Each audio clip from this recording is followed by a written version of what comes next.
ഒരു കാലത്ത് കുടുംബത്തിന് വേണ്ടി ഓടി നടന്ന് പ്രായത്തിൻ്റെ അവശതയിൽ വീട്ടിലിരിക്കുന്ന ചിലപ്പോൾ നമ്മുടെ ഉപ്പയും ഉമ്മയും,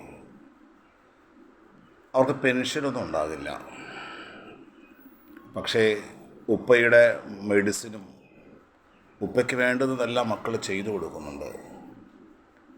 പക്ഷേ അവരുടെ കയ്യിൽ ഒരു പോക്കറ്റ് മണി ഉണ്ടാകില്ല.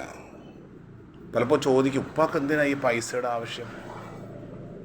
പക്ഷേ ഉപ്പ നമ്മുടെ കൂടെ ഏതെങ്കിലുമൊക്കെ കല്യാണത്തിന് വരുമ്പോൾ ആ ഉപ്പയ്ക്കും ഒരു ഗിഫ്റ്റ് കൊടുക്കണമെന്നുണ്ടാകും, പേരമക്കൾക്കൊരു മിഠായി വാങ്ങി കൊടുക്കണമെന്നുണ്ടാകും.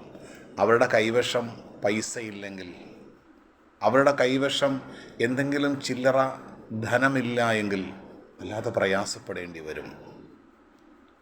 നമ്മളെ കൊണ്ട് പറ്റുന്ന രൂപത്തിൽ നമുക്ക് വേണ്ടി ഓടി നടന്നവർ, നമുക്ക് വേണ്ടി പ്രയാസപ്പെട്ടവർ, അവർക്ക് വേണ്ടി മാസത്തിൽ വല്ലപ്പോഴും നമ്മളെ കൊണ്ട് പറ്റുന്ന ഒരു ചെറിയ വിഹിതം നാം അവർക്ക് കൊടുക്കണം.